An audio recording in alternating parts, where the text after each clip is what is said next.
दोस्तों, ये कहानी है 30 साल के एक वर्जिन आदमी की, जो वर्जिन इसीलिए रहा क्योंकि उसने सुना था कि जो लोग 30 साल तक वर्जिन रहते हैं वो मैजिक का यूज कर पाते हैं।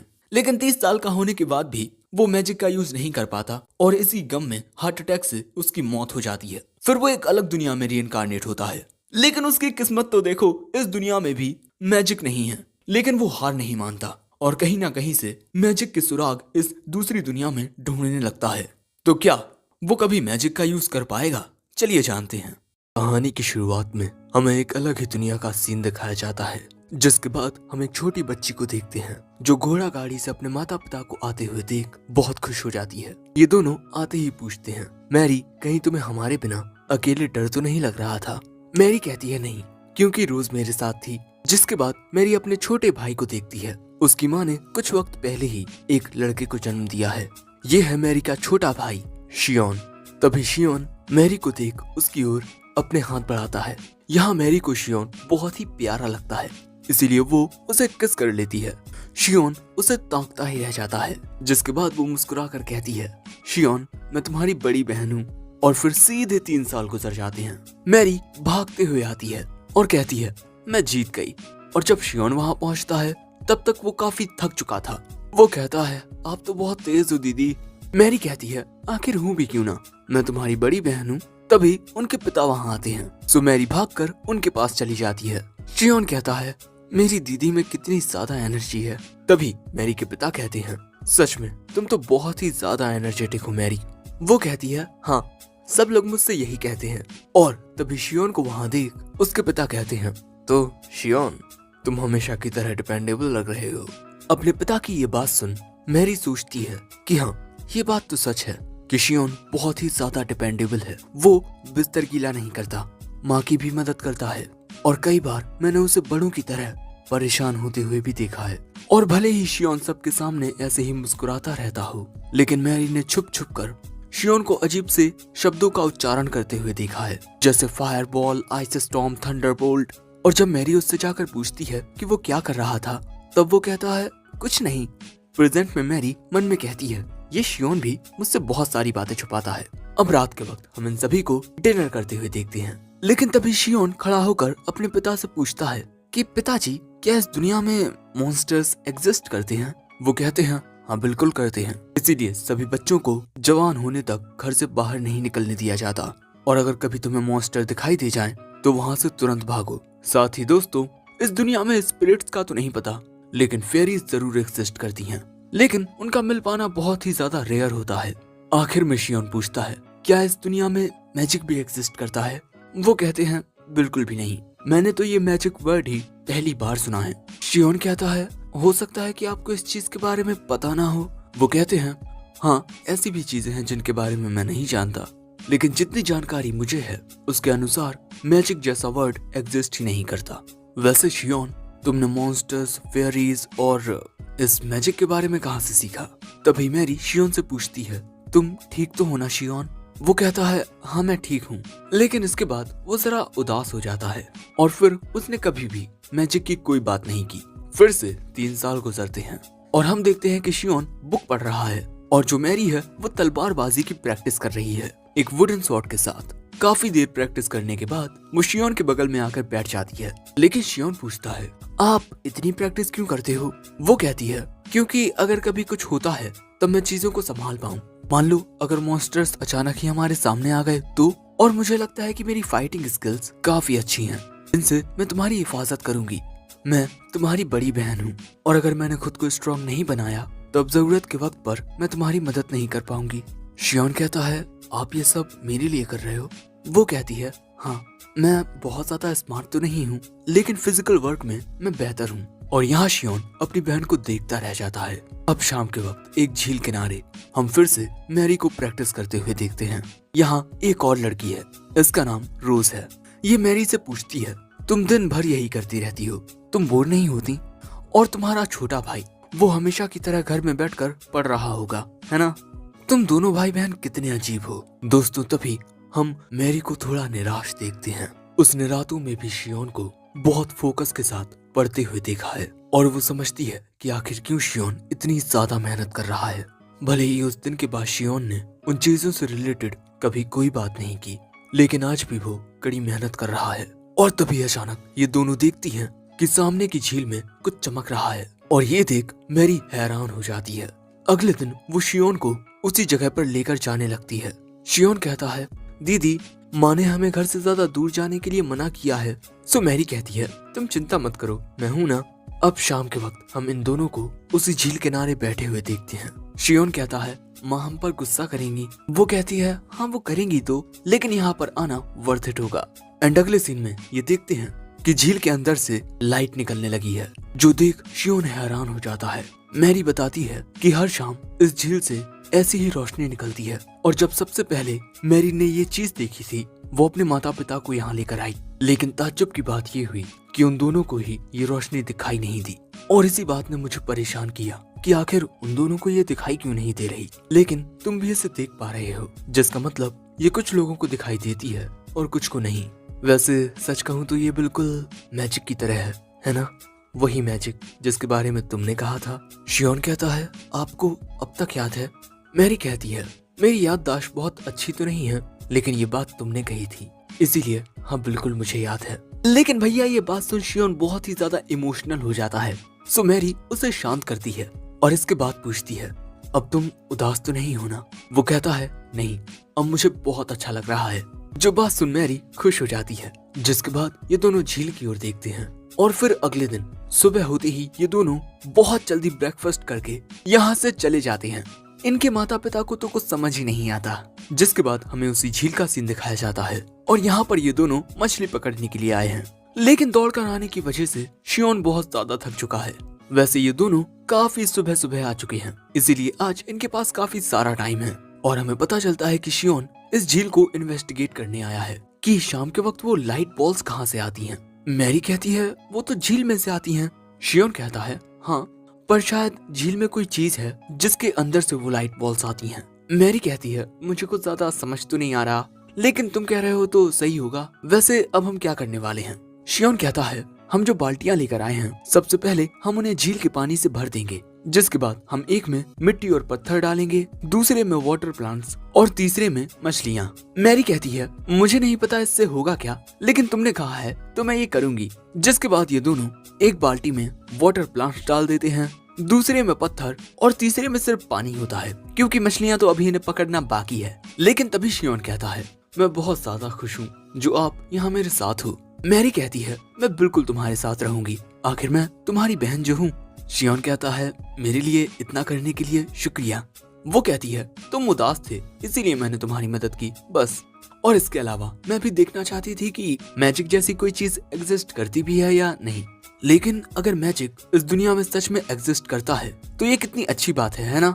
जिसके बाद हम देखते हैं कि मैरी के कांटे में एक मछली फंस जाती है, जिसके बाद ये उस मछली को उस तीसरी बाल्टी में डाल देते हैं। ये एक ईट एंड ट्राउट नाम की मछली होती है और ये हर जगह पाई जाती है। ये बहुत ही ज्यादा कॉमन होती है।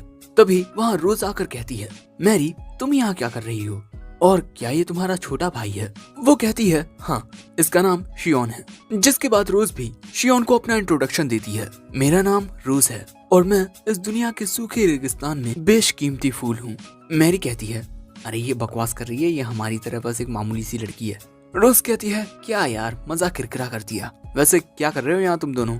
रोज कहती है, हम मछली पकड़ रहे हैं। और इसके अलावा शियोन को भी झील के अंदर से वो लाइट बॉल्स आती हुई दिखाई दे रही थी। रोज कहती है, क्या ये सच है शियोन? वो कहता है, हाँ। इसके बाद हमें पता चलता है कि रोज भी यहाँ पर उन्हीं लाइट बॉल्स को देखने के लिए आई है, क्योंकि वो नजारा बहुत ही खूबसूरत होता है।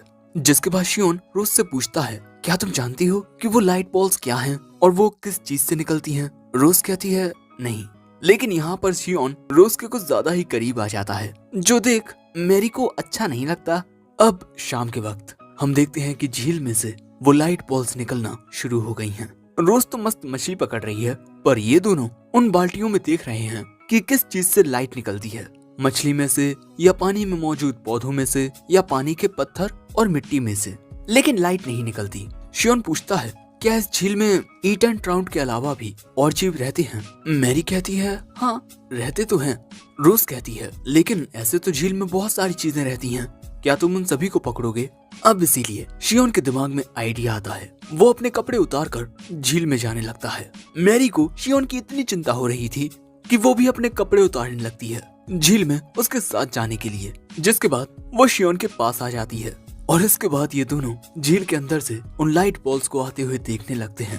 तभी शियोन एक लाइट बॉल को छूकर देखता है। ये गर्म होती है लेकिन इतनी ज्यादा नहीं, इसीलिए मैरी भी एक लाइट बॉल छूकर देखती है। जिसके बाद शियोन पानी के अंदर देखने की कोशिश करता है लेकिन इसका कुछ फायदा नहीं होता क्योंकि पानी थोड़ा मैला होता है। लेकिन शियोन इतना तो समझ जाता है कि ये लाइट बॉल्स पानी के अंदर मौजूद किसी चीज में से आ रही हैं। लेकिन वो चीज कोई पौधा नहीं है बल्कि कोई लिविंग क्रिएचर है जो चलता फिरता रहता है, क्योंकि ये लाइट बॉल्स अलग अलग जगहों से निकल रही हैं, ना कि एक सीधी रेखा में। लेकिन हाँ, किसी को नहीं पता कि वो क्रिएचर क्या है। जिसके बाद कपड़े पहनकर शियोन कहता है, शुक्रिया दीदी, आपने मेरी इतनी मदद की। मैरी कहती है, हम एक परिवार हैं, तुम्हें हर एक चीज के लिए मुझे शुक्रिया कहने की कोई जरूरत नहीं है। शियोन कहता है, भले ही हम परिवार हूँ लेकिन आपके प्रति जो मैं फीलिंग्स रखता हूँ उन्हें आपको बताना बहुत जरूरी है। तभी हम देखते हैं कि रोज एक फीमेल ईटर्न ट्राउट पकड़ के लाती है और हमें पता चलता है कि जो फीमेल ईटर्न ट्राउट हैं उन्हें पकड़ना काफी मुश्किल होता है क्योंकि वो पानी में गहराई में रहती हैं। लेकिन अभी मीटिंग सीजन चल रहा है, इसीलिए फीमेल ट्राउट मछलियाँ पानी की उस सतह तक आती हैं जहाँ पर मेल ट्राउट होती हैं। ये तीनों उन मछलियों को देखने लगते हैं लेकिन तभी अचानक इनके सामने रोशनी प्रकट होती है। ये तीनों देखते हैं कि ये लाइट बॉल्स मेल और फीमेल दोनों ईटर्न ट्राउट मछलियों में से निकल रहे हैं और ये नजारा काफी खूबसूरत होता है। तभी शियोन कहता है, अच्छा तो ये बात है, ये एक कोर्टिंग बिहेवियर है। ये लाइट बॉल्स ईटर्न ट्राउट मछलियों के कोर्टशिप डिस्प्ले हैं, यानी कि वो तरीका जिससे एक मेल फीमेल से कहता है, हे मुझसे शादी करके एक नया परिवार बसाओगी। जो सुन मैरी कहती है, तब तो मुझे और शियोन को इस कोर्टशिप बिहेवियर की जरूरत ही नहीं पड़ेगी क्योंकि हम दोनों तो पहले से ही एक परिवार हैं और क्योंकि शियोन एक लड़का है और मैं एक लड़की हूँ तो आने वाले वक्त में मैं भी बच्चे पैदा करूंगी। शियोन कहता है, ऐसा कुछ नहीं होगा, सिबलिंग्स के बीच शादी नहीं होती। मैरी पूछती है, क्यों, तुम मुझसे प्यार नहीं करते शियोन? वो कहता है, हाँ बिल्कुल मैं करता हूँ। लेकिन अगले दिन जब यही बात मैरी अपनी माँ से कहती है कि उसे शियोन से शादी करनी है, तब उसकी माँ उसे डांट देती है। इसीलिए मैरी कहती है, क्या मैं जो कह रही हूँ वो इतना गलत है? मैं तो बस हमेशा तुम्हारे साथ रहना चाहती हूँ शियोन। शियोन कहता है, मैं भी आपके साथ रहना चाहता हूँ लेकिन इसके लिए हमें शादी करने की जरूरत नहीं है। मैरी कहती है, लेकिन शादी करना जरूरी है वरना आगे चल के हम दोनों की शादी ही अलग अलग लोगों से हो जाएगी और फिर मैं तुम्हारे साथ कैसे रह पाऊंगी। जो सुन शियोन कहता है, तो फिर मैं शादी ही नहीं करूंगा। मैरी कहती है, लेकिन इससे तो पापा को दिक्कत हो जाएगी। वो कहता है, जब बात वारिस की आएगी तब मैं किसी को अडॉप्ट कर लूंगा बस। लेकिन यहाँ मैं मजाक नहीं कर रहा, मैं आपके साथ रहना चाहता हूँ और भले ही इस वक्त मैं एक बच्चा हूँ लेकिन मैं आपसे ये वादा कर सकता हूँ क्योंकि आपसे दूर जाने का तो सवाल ही पैदा नहीं होता। आप मेरे लिए बहुत ज्यादा जरूरी हो और मुझे यकीन है कि एक दिन सब कुछ सही हो जाएगा। मैं हूं ना आपके साथ। शियोन की ये बातें सुन मैरी रोने लगती है। यहाँ इन दोनों के इमोशंस एक दूसरे से जुड़ते हैं और अचानक ही लाइट निकलने लगती है। हम देखते हैं कि असल में ये पावर शियोन की बॉडी में से निकल रही है। शियोन की बॉडी ग्लो कर रही है लेकिन ऐसा बस कुछ वक्त के लिए होता है। शियोन कहता है, ये तो मैजिकल एनर्जी थी। उसे याद आता है कि जब वो तालाब में गया था तब वो उन लाइट बॉल्स के बहुत ज्यादा करीब था और उसी टाइम पर वो मैजिकल एनर्जी शियोन की बॉडी में चली गई। और जब शियोन ने मैरी के सामने ये जताया कि वो हमेशा उसके साथ रहेगा और कभी शादी नहीं करेगा, तो ये एक कन्फेशन था। और ये बात सुनकर मैरी शर्मा कर वहाँ से भाग जाती है। और अब शियोन सोचता है, मैजिकल एनर्जी, हाँ मैजिक अब तक इस दुनिया में इसीलिए एग्जिस्ट नहीं करता था क्योंकि मैजिक को यूज करने की टेक्निक्स अब तक इन्वेंट ही नहीं हुई थी। लेकिन अब आएगा कहानी में मजा और यहाँ से होगी मेरी असल कहानी शुरू। मैं इस दुनिया में रीइंकारनेट हुआ हूँ और मैं ही इस दुनिया में मैजिक की शुरुआत करूंगा, मैजिक को बनाकर। और दोस्तों यही एपिसोड 1 एंड होता है। एपिसोड 2 की शुरुआत में एक अंधेरे कमरे में हम एक आदमी को बैठे हुए देखते हैं। ये आदमी काउंटिंग कर रहा था और आज रात के 12 बजते ही खुशी के मारे ये आदमी चिल्ला पड़ता है क्योंकि अब ये 30 साल का हो गया है। और जो लोग 30 साल की उम्र में भी वर्जिन होते हैं वो विजार्ड बन जाते हैं, यानी कि वो मैजिक का यूज करने लगते हैं। साथ ही हम देखते हैं कि इस लड़के के कमरे में काफी सारे पोशंस और काफी सारी किताबें होती हैं मैजिक से रिलेटेड। जिसके बाद ये लड़का मैजिक का यूज करने की कोशिश करता है, लेकिन होता कुछ नहीं। इसी तरह वो कई बार मैजिक का यूज करने की कोशिश करता है, लेकिन कुछ नहीं होता। जिसके बाद वो एक सीक्रेट बुक उठाता है और उस बुक में मॉन्स्टर्स को सम्मन करने का स्पेल पढ़ने लगता है, लेकिन भाई इससे भी कुछ नहीं होता। और क्योंकि वो इतना ज्यादा चिल्ला रहा था, इस वजह से उसके पड़ोसी गुस्सा होने लगते हैं और इसे माफी मांगनी पड़ती है। जिसके बाद ये बेचारा उदास होकर बैठ जाता है। इस दुनिया में मैजिक जैसी कोई चीज नहीं है, आखिर मैं 30 साल तक वर्जिन क्यों रहा। जिसके बाद बेचारा निराश होकर सोने के लिए जाने लगता है, क्योंकि कल सुबह उसे काम पर भी जाना है। लेकिन तभी अचानक उसके दिल में बहुत तेज दर्द होने लगता है। वो वहीं घुटनों के बल गिर जाता है। इस लड़के ने अपनी बुक पर लिख रखा था, चाहे कुछ हो जाए मैं एक जादूगर बनूंगा। और अब आखिर में वो लड़का कहता है, मैं मरना नहीं चाहता। और तभी उसकी मौत हो जाती है। फिर उसकी नजरों के सामने उसकी पूरी जिंदगी का रिपीट टेलीकास्ट होता है। उसने शुरुआत से कोई दोस्त नहीं बनाए, वो सिर्फ मैजिक की रिसर्च करता और मैजिक के बारे में ही पढ़ता। उसने सुना था कि जो लोग 30 साल की उम्र तक वर्जिन रहते हैं वो मैजिक का यूज करने लगते हैं, इसीलिए मैं अब तक वर्जिन रहा। लेकिन कहीं ना कहीं मैं शुरुआत से ही ये जानता था कि मैजिक जैसी कोई चीज इस दुनिया में मुमकिन नहीं है। लेकिन तभी उसकी आत्मा को एक नया रूप मिलता है जो छोटा होता है, और वो होता है शियोन। और अब प्रेजेंट में जब शियोन के पिता ने उसे बताया कि इस दुनिया में कोई मैजिक नहीं है, तब उसने मैजिक के बारे में रिसर्च करना शुरू किया। उसने कभी हार नहीं मानी, वो लगातार कोशिश करता रहा। लेकिन उसने जितना ज्यादा इस दुनिया के बारे में और जाना समझा, उतना ही उसे इस बात का एहसास होता गया कि सच में इस दुनिया में कोई मैजिक नहीं है। और अब वो 6 साल का हो गया है और अब जाकर उसे एक नई उम्मीद दिखी है। जिसके बाद शियोन यहाँ पर भी मैजिक यूज करने की कोशिश करता है, लेकिन फिर से कुछ नहीं होता। शियोन को अभी भी पूरी तरह से यकीन नहीं है कि इस दुनिया में मैजिक एग्जिस्ट करता भी है या नहीं। लेकिन तभी मैरी उसके कमरे में आती है। वो कहता है, आपको दरवाजा खटखटा कर आना चाहिए। मैरी कहती है, ओ तो अब तुम्हें शर्म आने लगी है। शियोन मन में कहता है, अभी नहीं आती लेकिन कभी तो आएगी। जिसके बाद मैरी कहती है, चलो स्नैक टाइम हो गया है। लेकिन तभी शियोन मैरी को अपने पास बैठने के लिए बुलाता है। जिसके बाद मैरी उसके पास आकर बैठ जाती है और अगले ही पल में शियोन कहता है, दीदी आई लव यू। उसकी ये बात सुन मैरी बहुत शर्माने लगती है।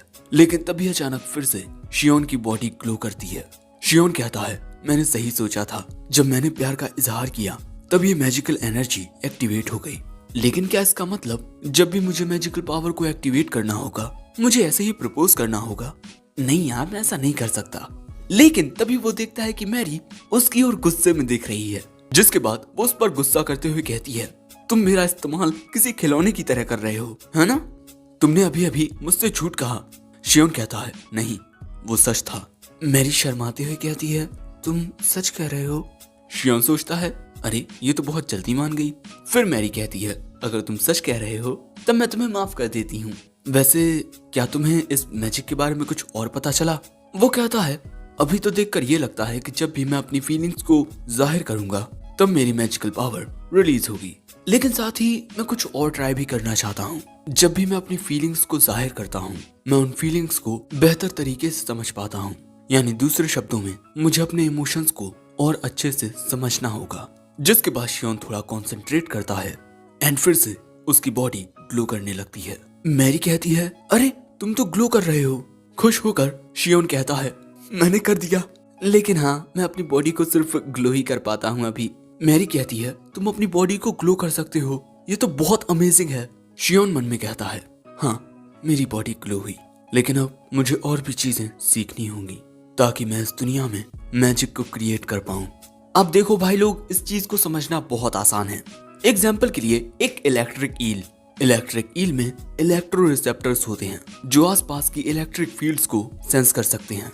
साथ ही उनकी बॉडी में एक स्पेशल इलेक्ट्रिक ऑर्गन होता है जिससे इलेक्ट्रिसिटी प्रोड्यूस होती है। बिल्कुल इसी तरह इस दुनिया के इंसानों में भी कोई ऐसा ऑर्गन है जिससे वो मैजिक को सेंस कर सकते हैं, साथ ही उसे प्रोड्यूस भी कर सकते हैं। और इस वक्त मैजिकल एनर्जी रिलीज होने की कंडीशन है मैजिकली चार्ज्ड स्टेट, और ये नाम इसे मैंने दिया है। और यही सोचते हुए शियोन बड़े अजीब ढंग से हंस रहा था मैरी कहती है, अरे तुम इस तरह से हंसते हुए बड़े अजीब लग रहे हो, लेकिन आज मैंने पहली बार तुम्हें इतना ज्यादा खुश देखा है। और यही देखकर मैरी भी खुश हो रही थी। अब ऐसे ही 1 महीना गुजर जाता है और इस 1 महीने में शियोन ने कुछ चीजें सीखी हैं। पहला, मैजिकली चार्ज स्टेट को अचीव करने के लिए एक सर्टेन लेवल के पावरफुल इमोशन की जरूरत होती है, लेकिन फिर दिक्कत आती है उस इमोशन को उसी पावरफुल लेवल में मेंटेन करने में। दूसरा, एक ही दिन में आप कितनी बार मैजिकली चार्ज स्टेट को अचीव कर सकते हो, ये भी लिमिटेड है, क्योंकि काफी ज्यादा मैजिकल पावर यूज करने के बाद आपकी बॉडी इतनी थक जाएगी कि आपसे उठा तक नहीं जाएगा। और तीसरा, अगर इस बार आपने अपनी पूरी मैजिकल पावर को एक साथ लिमिट तक पुश कर दिया तो अगली बार आपकी मैजिकल पावर यूज करने की कैपेसिटी थोड़ी और बढ़ जाएगी।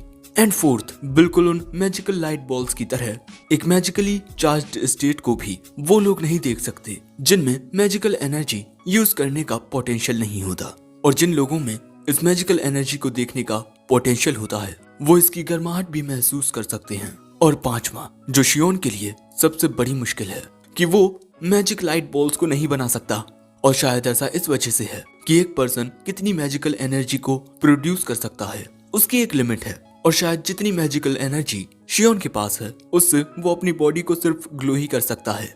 1 मिनट, इसका मतलब कि उसमें एक मछली से भी कम मैजिकल एनर्जी है। और यही सोचते हुए वो कहता है, यानी कि मैजिकल एनर्जी बिल्कुल किसी गेम के एमपी की तरह होगी, आप जितनी चाहे कोशिश कर लो आप एमपी नहीं बढ़ा सकते।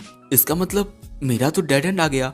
अरे नहीं, इतनी दूर आने के बाद मैं हार नहीं मान सकता। उन ट्राउट मछलियों की बॉडी में से वो लाइट बॉल्स निकल रही थी, और तभी शियोन को एक आइडिया आता है।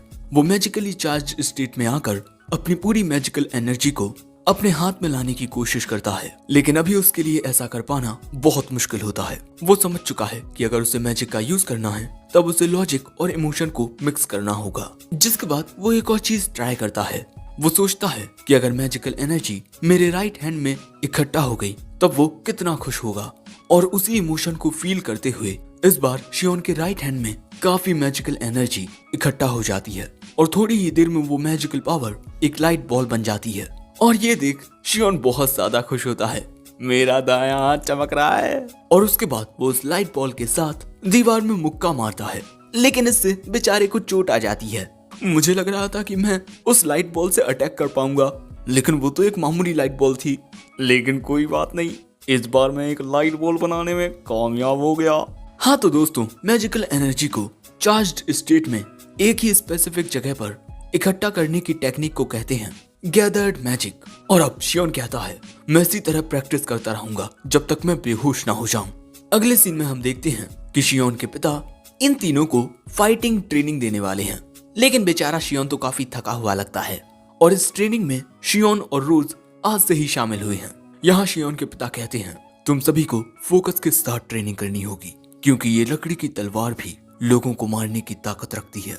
लेकिन तभी शियोन कहता है, मुझे लड़ाई झगड़ा पसंद नहीं, इसीलिए मैं तलवारबाजी नहीं सीखना चाहता। लेकिन उसके पिता कहते हैं, तलवारबाजी सीखना बहुत ज्यादा जरूरी है। भले ही तुम इंसानों से ना लड़ो, लेकिन टाउन के बाहर चारों ओर खतरनाक मॉन्स्टर्स फैले हुए हैं। रोज तलवारबाजी इसीलिए सीख रही है ताकि वो जरूरत के वक्त अपनी हिफाजत कर पाए। इसीलिए मैरी शियोन से कहती है, तुम्हें भी ये करना होगा। बेचारा शियोन, वो तो गैदरिंग मैजिक करना चाहता था। थोड़ी ही देर प्रैक्टिस करने के बाद शियोन काफी थक जाता है। उसके पिता कहते हैं, मुझे लगा नहीं था कि तुम तलवारबाजी में इतने बुरे होगे, और रोज तुम में काफी पोटेंशियल है। अगर तुम इसी तरह से ट्रेनिंग करती रही तो तुम एक माहिर तलवारबाज बन जाओगी। और मैरी, मैं देखना चाहता हूँ तुमने कितनी ग्रोथ की है। हम देखते हैं दोस्तों, मैरी यहाँ अपने पिता से मुकाबला करने के लिए तैयार थी। ये दोनों बैठकर देख रहे हैं, जिसके बाद मैरी अपने पिता की ओर आगे बढ़ती है सामने से हमला करने के लिए। उसके पिता अपनी तलवार लगा लेते हैं उसके हमले को रोकने के लिए, लेकिन ऐसे ही तेज रफ्तार में आते हुए मैरी अपनी स्वॉर्ड की डायरेक्शन नीचे कर लेती है। लेकिन उसके पिता भी बहुत होशियार थे, वो तुरंत ही कूदकर मैरी के हमले से बच जाते हैं और मैरी हार जाती है। और फिर उसके पिता कहते हैं, तुम्हारी मूवमेंट्स पढ़ना बहुत आसान है, लेकिन इसके बावजूद भी तुम में बहुत ज्यादा सुधार आया है। ऐसे ही ट्रेनिंग करती रहो और कुछ ही सालों में तुम बहुत होनहार तलवारबाज बन जाओगी। मैरी मुस्कुराकर कहती है, हाँ मैं अपना बेस्ट करूंगी। अगले सीन में हम शियोन को उसके कमरे में देखते हैं। उसकी बॉडी ग्लो कर रही थी। वो फिर से यहाँ लाइट बॉल क्रिएट करने की कोशिश करता है, लेकिन भैया इस बार कुछ नहीं होता। बेचारे को समझ नहीं आता कि आखिर उससे गलती कहाँ हो रही है। और हमें पता चलता है मैजिकली चार्ज स्टेट को दिन में बस कुछ बार कुछ पलों के लिए ही एक्टिवेट कर पाता था, लेकिन अब वो ऐसा 20 मिनट के लिए करने लगा है। लेकिन कुछ भी वैसा नहीं हो रहा जैसा मैं सोच रहा था। मुझे हर एक चीज फिर से अच्छे से सोचनी होगी। लेकिन तभी उसके कमरे में उसके पिता आते हैं। शियोन पूछता है क्या हुआ। उसके पिता कहते हैं मैं ईस्ट्रिया जाने के बारे में सोच रहा हूँ, क्या तुम मेरे साथ चलोगे। जिसके बाद हमें पता चलता है कि ईस्ट्रिया ईटियन रीजियन में एक टाउन है और ये टाउन शियोन के घर के काफी नजदीक है। और अब शियोन कहता है कि हाँ मैं आपके साथ चलूंगा। अगले सीन में हम देखते हैं कि ये दोनों टाउन में बस एंटर करने ही वाले हैं। शियोन के साथ उसकी माँ और उसकी बहन भी होते हैं। टाउन में आने के बाद सबसे पहले ये लोग शॉपिंग करेंगे और उसके बाद घर जाने से पहले स्मिथी के पास जाएंगे और वो शियोन और मैरी से कहते हैं तुम दोनों हमारे साथ ही रहना। बेचारा शियोन सोच रहा था कि उसे अच्छे से टाउन घूमने का मौका मिल जाएगा, लेकिन शायद अभी उसकी इतनी उम्र नहीं हुई। जिसके बाद ये चारों आगे बढ़ने लगते हैं और हम देखते हैं कि शॉपिंग के दौरान शियोन सब कुछ अच्छे से ऑब्जर्व कर रहा था। और फिर शॉपिंग करने के बाद शियोन के माता पिता एक शॉप में चले जाते हैं और ये दोनों उस दुकान के बाहर होते हैं। और तभी शियोन देखता है कि मैरी हंस रही है। वो पूछता है कि क्या हुआ। वो कहती है कुछ नहीं। जिसके बाद इन दोनों के पेरेंट्स बाहर आते हैं और अब इनकी शॉपिंग पूरी हो चुकी है और अब ये लोग जाएंगे स्मिथी के पास। जिसके बाद ये चारों आते हैं एक ब्लैक स्मिथ की शॉप पर। शियोन के पिता को देख ये ब्लैक स्मिथ कहता है ओह तो तुम आए हो गावेन। वो कहते हैं यार मैं तुम्हारा इतना अच्छा कस्टमर हूँ और तुम मुझसे ऐसे बात कर रहे हो, ये सही नहीं है ग्रास्ट। वो कहता है हाँ वैसे तुम यहाँ अपना सामान लेने आए हो है ना, मैंने तुम्हारे लिए टॉप क्वालिटी की चीज बनाई है। और इसके बाद ये महाशय इन सभी को अपना इंट्रोडक्शन देते हैं। मेरा नाम ग्रास्ट है और बच्चों मैं तुम्हारे पिता का दोस्त हूँ। ये दोनों बच्चे भी अपने अपने नाम बताते हैं। जिसके बाद हम देखते हैं कि मैरी को उसकी तलवार मिल जाती है और इस तलवार को पाकर मैरी बहुत ज्यादा खुश होती है। वो इस तलवार को बाहर निकालती है। तलवार बहुत ही ज्यादा अच्छी थी। अब शाम के वक्त हम इन सभी को घर की ओर जाते हुए देखते हैं। यहाँ मैरी कहती है शियोन तुम्हें तो कुछ मिला ही नहीं, सिर्फ मुझे मिला, मुझे बुरा लग रहा है। शियोन कहता है आपका बर्थडे आने वाला है, ये आपका बर्थडे गिफ्ट है और इसके अलावा मुझे तलवारों में इतना कुछ खास इंटरेस्ट नहीं है। मैरी कहती है कि शियोन तुम्हें थोड़ा बहुत अपने लिए सेल्फिश होना चाहिए। वो कहता है हाँ मैं काफी सेल्फिश हूँ, मैं अक्सर आपसे मदद मांगता रहता हूँ। मैरी मुंह फुलाकर कहती है मैं ये नहीं बोल रही। लेकिन तभी शियोन की नजर एक दुकान पर जाती है और वो अपने पिता से उस दुकान के बारे में पूछता है। उस दुकान को देखने के बाद शियोन के पिता कहते हैं तुम्हें ये सब जानने की कोई जरूरत नहीं है, तुम अभी इसके लिए बहुत छोटे हो। शियोन कहता है ठीक है, लेकिन शियोन समझ चुका था कि वो दुकान किस चीज की है। उस दुकान में वो लोग फेरीज को बेच रहे हैं, वो हैं फेरी सेलर। और दोस्तों यहीं पर ये एपिसोड 2 एंड होता है। एपिसोड 3 की शुरुआत में हम एक आदमी को देखते हैं जो अपने गांव की ओर जा रहा था, लेकिन तभी अचानक बारिश शुरू हो गई थी। लेकिन तभी अचानक दौड़ते हुए उसकी ओर एक और आदमी आता है जो वहीं गिर पड़ता है और कहता है उन्होंने सबको मार दिया। ये आदमी पूछता है उन्होंने, तुम किसकी बात कर रहे हो। ये आदमी कहता है गॉब्लिन्स। जो बात सुन ये आदमी घबरा जाता है और फिर हमें जंगल में एक गॉब्लिन का साया नजर आता है। और फिर हमें शियोन का घर दिखाया जाता है जहाँ शियोन मैरी के साथ अपने कमरे में होता है और वो यहाँ गैदर्ड मैजिक का यूज कर रहा था। और यहाँ मैरी गिनती है जिसके जरिए पता लगता है कि इस बार शियोन ने एक नया रिकॉर्ड बनाया है। वो पूरे 10 सेकंड तक मैजिकली चार्ज्ड स्टेट में रहा और अब शियोन पहले से ज्यादा मैजिक पावर को रिलीज कर पा रहा है। लेकिन सिर्फ इतना कर पाना ही उसके लिए काफी नहीं है। तभी मैरी भी नोटिस करती है कि इस मैजिक से जो गर्माहट आती है वो भी बढ़ गई है। और इसके बाद वो शियोन का हाथ पकड़ कहती है मुझे तुम्हारा ये मैजिक बहुत पसंद है। वो कहता है शुक्रिया दीदी, लेकिन मैं कुछ ऐसा करना चाहता हूँ जो सच में लगे कि वो मैजिक है, जैसे फायरबॉल या थंडरबॉल्ट। लेकिन यही कहते हुए वो फेरीज और मॉन्स्टर्स के बारे में सोचने लगता है कि किस तरह बाजार में फेरीज को बेचा जा रहा था और जो लोग फेरीज को बेचते हैं उन्हें फेरी सेलर्स कहते हैं। लेकिन इंसानों की तरह दिखने वाले क्रिएचर्स को बेचना मेरे पिता और उनके ही जैसे कई और लोगों को बिल्कुल भी पसंद नहीं है। लेकिन तभी मैरी शियोन से गुस्सा हो जाती है क्योंकि वो उस पर ध्यान ही नहीं दे रहा था, वो बस अपनी बातों को सोचे जा रहा है। लेकिन तभी इन दोनों को कुछ आवाज आती है नीचे हम देखते हैं कि इनके घर पर कुछ लोग थे जिनसे शियोन के पिता कहते हैं सभी हथियारों को निकाल लो। तभी ये दोनों भी नीचे आते हैं और पूछते हैं कि क्या हुआ पिताजी। उनके पिता बताते हैं कि हमें रिपोर्ट मिली है कि हमारे टाउन के आसपास कुछ गॉब्लिन्स को देखा गया है और अब इसीलिए हम उन्हीं का सामना करने जा रहे हैं। लेकिन ये बात सुन शियोन को कुछ आइडिया आता है कि गॉब्लिन के ऊपर स्टडी करके वो मैजिक के बारे में कुछ नया सीख सकता है। लेकिन यहाँ वो देखता है कि जितने भी बड़े लोग थे वो यहाँ पर बहुत ज्यादा सीरियस थे। जो देख उसके मन में ख्याल आता है क्या गॉब्लिन्स इस दुनिया में बहुत ज्यादा ताकतवर होते हैं। तभी शियोन के पिता अपनी पत्नी से कहते हैं गांव में जितनी भी औरतें, बच्चे और बूढ़े लोग हैं उन्हें यहीं ले आओ और फिर किसी को भी बाहर मत जाने देना।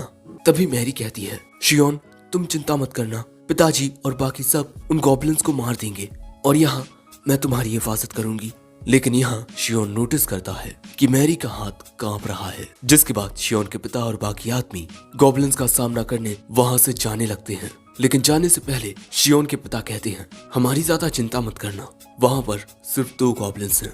लेकिन तभी शियोन अपने पिता से पूछता है कि क्या गॉब्लिन्स में दिमाग और फिजिकल एबिलिटीज होती हैं कि वो घाटी चढ़कर हमारे गांव में आ गए। वो कहते हैं नहीं, वो इतने स्मार्ट नहीं होते और ना ही उनमें इतनी फिजिकल ताकत होती है कि वो इतनी ऊंचाई पर चढ़ाई कर सके। जो सुन शियोन कहता है तब हम सभी 2nd फ्लोर पर छुप जाएंगे और आने जाने के रास्ते को फर्नीचर से बंद कर देंगे। ऐसा करके अगर गॉब्लिन्स यहाँ आ भी गए तब भी हम उनसे सेफ रहेंगे। वो कहते हैं ठीक है तुम ऐसा ही करना और जब हम वापस लौटेंगे तब हम तुम्हें एक सिग्नल दे देंगे। और फिर वो शियोन के सिर पर हाथ रख के कहते हैं सब कुछ संभाल लेना। जिसके कुछ देर बाद हम देखते हैं कि इस तूफान में जितने भी बच्चे, औरतें और बूढ़े पुराने लोग थे उन्हें 2nd फ्लोर के अलग अलग कमरों में छिपा दिया जाता है और फर्नीचर से सामने के दरवाजे को ब्लॉक कर दिया जाता है। और ऐसे ही एक कमरे में शियोन और बाकी सब थे। लेकिन तभी इनके घर के बाहर हमें एक गॉब्लिन का साया नजर आता है और वो गॉब्लिन दूसरी ओर था जो कूदकर बहुत ही आसानी से इस ओर आ जाता है और इसके बाद इनके मेंशन की ओर आगे बढ़ने लगता है।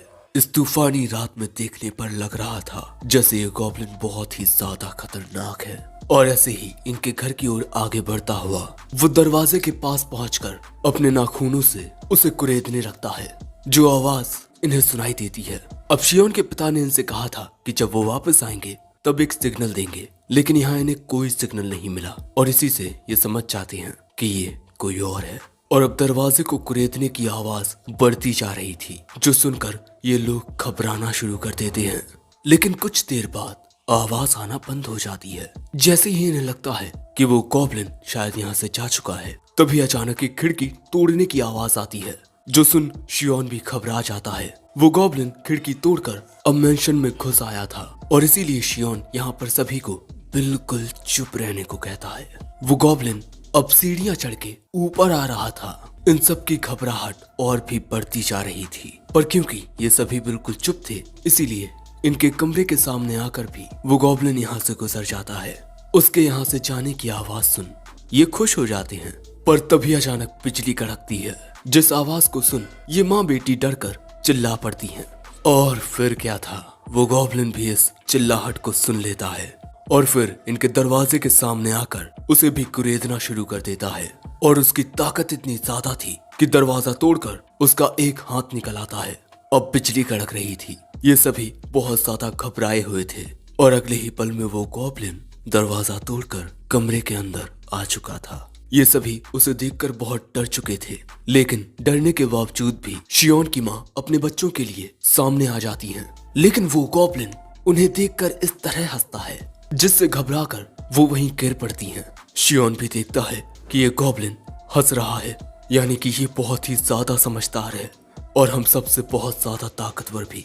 लेकिन तभी मैरी हिम्मत दिखाकर अपनी तलवार बाहर निकाल लेती है अपने परिवार को बचाने के लिए। लेकिन तभी वो गॉब्लिन उसकी तलवार में एक हाथ मारता है, वो तलवार दीवार में जाकर धंस जाती है। मैरी डर के मारे घुटनों पर बैठ जाती है। वो गॉब्लिन उसकी ओर आगे बढ़ता है और जैसे ही वो उस पर हमला करता है, मैरी की माँ उसके सामने आकर उस हमले को अपने ऊपर ले लेती है, जिससे हम देखते हैं कि अब उनका बहुत सारा खून बहने लगता है। वो गॉब्लिन उनकी ओर आगे बढ़ने लगता है। शियोन कहता है अगर ऐसा ही चलता रहा तो वो दोनों मारी जाएंगी, वो मेरा परिवार है, मुझे उन्हें बचाना होगा। और यही सोचकर शियोन कूदकर उस गॉब्लिन का हाथ पकड़ लेता है, लेकिन जैसे ही वो उसका हाथ पकड़ता है उसे उस गॉब्लिन में से मैजिकल एनर्जी महसूस होने लगती है। और यही देख उसे एक आइडिया आता है। वो गैदर्ड मैजिक का यूज करके इस गॉब्लिन का हाथ पकड़ लेता है, जिससे हम देखते हैं कि मैजिकल पावर शियोन के हाथ में इकट्ठा होने लगती है। लेकिन ये चमकती हुई लाइट सिर्फ और सिर्फ मैरी और रोज को दिखाई दे रही थी। बाकी सबको सिर्फ ऐसा दिख रहा था कि शियोन नॉर्मली उस गॉब्लिन का हाथ पकड़े हुए है। और फिर हम देखते हैं कि शियोन के ऐसा करने से उस गॉब्लिन का हाथ चलने लगता है, जिससे डरकर वो गॉब्लिन शियोन को घुमाकर फेंक देता है। लेकिन अपना हाथ जलने से वो खुद भी दर्द के मारे वहीं तड़पने लगता है। और तभी शियोन फिर से खड़ा होकर उस गॉब्लिन की ओर जाता है। गैदर्ड मैजिक का यूज करते हुए वो उसका सिर भी पकड़ लेता है, और ऐसा करने से अब उस गॉब्लिन का सिर चलने लगता है।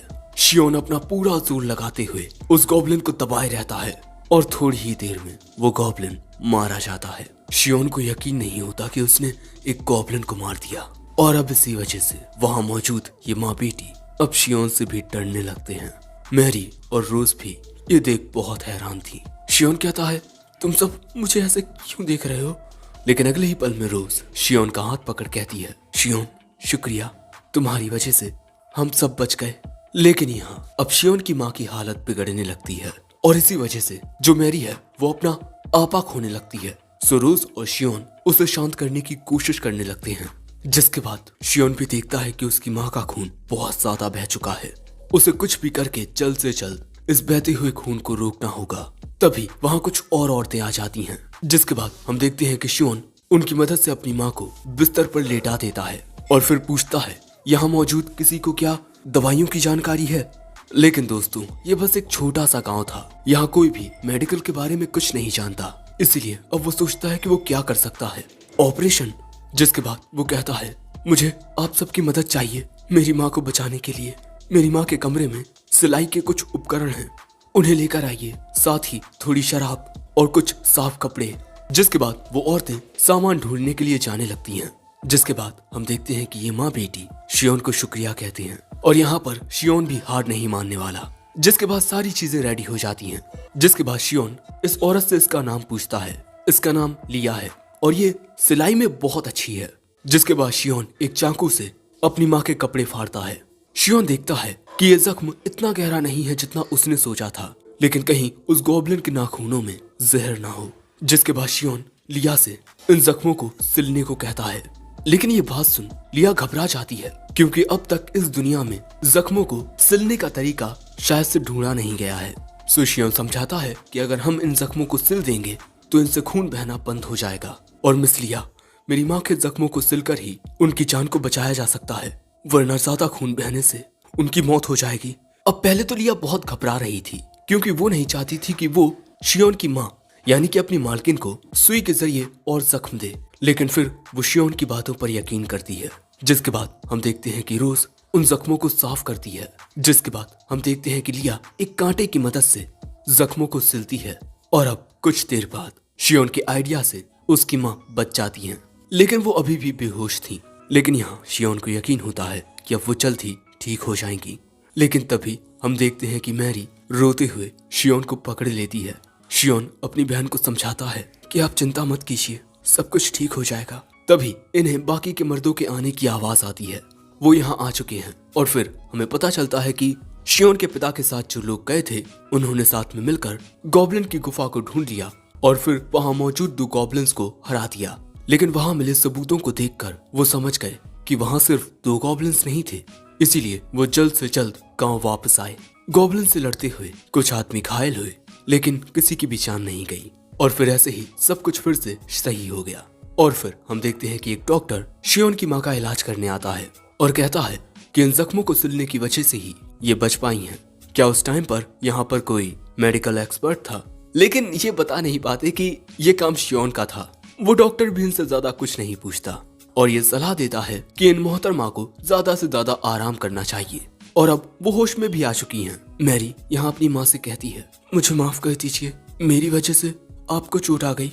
लेकिन उसका हाथ थाम मोहतरमा कहती हैं, इसमें तुम्हारी गलती नहीं थी मैरी, तुमने सबको बचाने के लिए सामने आकर बहादुरी दिखाई, मुझे तुम पर गर्व है। ये बात सुन मैरी इमोशनल हो जाती है, अगले सीन में हम देखते हैं कि शियोन के पिता उससे कहते हैं, मुझे गाँव वालों से पता चला कि यहाँ पर क्या हुआ और ये भी कि तुमने किस तरह अपनी माँ का इलाज किया। मैं जानना चाहता हूँ कि तुमने इतना सब कुछ कर कैसे लिया, तुम्हारे पास इतनी मेडिकल नॉलेज कहाँ से आई। लेकिन यहाँ पर शियोन अपनी फैमिली को नहीं बता सकता कि वो अपनी पिछली जिंदगी में एक 30 साल का मर्द था। इसीलिए वो कहता है, मैं नहीं जानता कैसे, पर मुझे ये सब कुछ पता था। जो सुन उसके पिता पूछते हैं, तब फिर मुझे ये बताओ कि तुमने उस गॉब्लिन को कैसे हराया, उस पर वो चलने के निशान थे, क्या तुमने मैजिक का यूज किया। शियोन हैरान होकर पूछता है, आपको कैसे पता चला।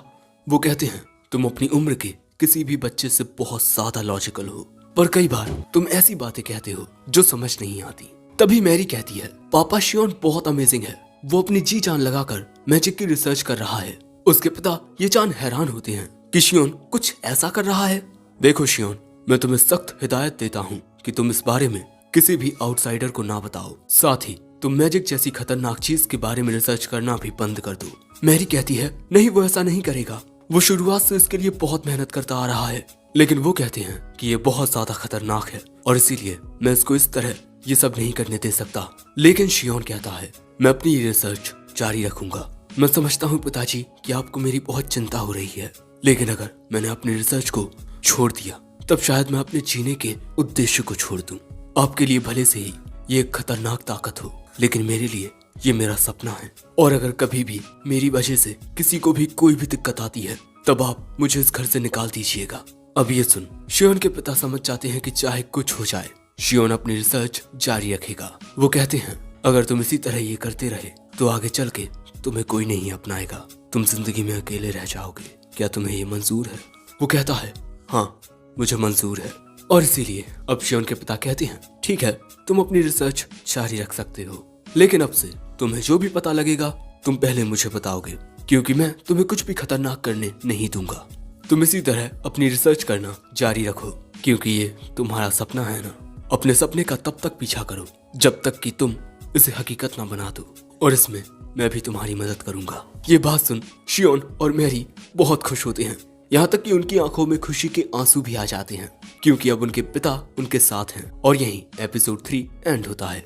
एपिसोड 4 की शुरुआत में हम देखते हैं कि शियोन के पिता कुछ लकड़ियों में आग लगाते हैं, और फिर हमें पता चलता है कि यहाँ पर शियोन गैदर्ड मैजिक का यूज करके कुछ ट्राई करना चाहता है, जिसके बाद शियोन मैजिकली चार्ज्ड स्टेट में आता है और फिर वो आग के ऊपर अपना हाथ रखता है, लेकिन ऐसा करने से उसके हाथ में नीले रंग की आग लग जाती है। इसीलिए तुरंत उसके पिता उसके ऊपर पानी डाल देते हैं, जिससे वो आग बुझ जाती है। लेकिन ये काफी खतरनाक था। उसकी बहन आकर पूछती है, तुम ठीक तो हो ना। शियोन कहता है, हाँ मैं ठीक हूँ, और अब मैंने कुछ नया सीखा है। मैं जानना चाहता था कि क्या होगा अगर कोई शख्स जो मैजिक का यूज कर सकता है वो हाई लेवल की मैजिकल एनर्जी के कांटेक्ट में आएगा। और ये आइडिया मुझे तब आया जब मैंने उस गॉब्लिन के साथ लड़ाई की।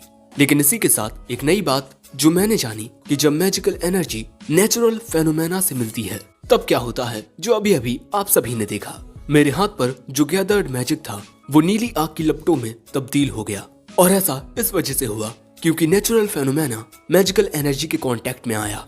तभी उसके पिता कहते हैं कि मैं मैजिकल एनर्जी को देख तो नहीं सकता, लेकिन जो मैंने अभी अपनी आंखों से देखा मुझे उस पर यकीन है। लेकिन तभी मैरी को इस बात का बुरा लगता है कि शियोन और पिताजी एक दूसरे को बहुत अच्छे से समझ पा रहे हैं, लेकिन इसे ऐसा लगता है जैसे इसे कुछ समझ नहीं आ रहा। सो शियोन अपनी बहन को समझाने की कोशिश करता है कि नहीं ऐसा नहीं है, आपकी ही बदौलत तो मैं मैजिकल एनर्जी के बारे में पता लगा पाया।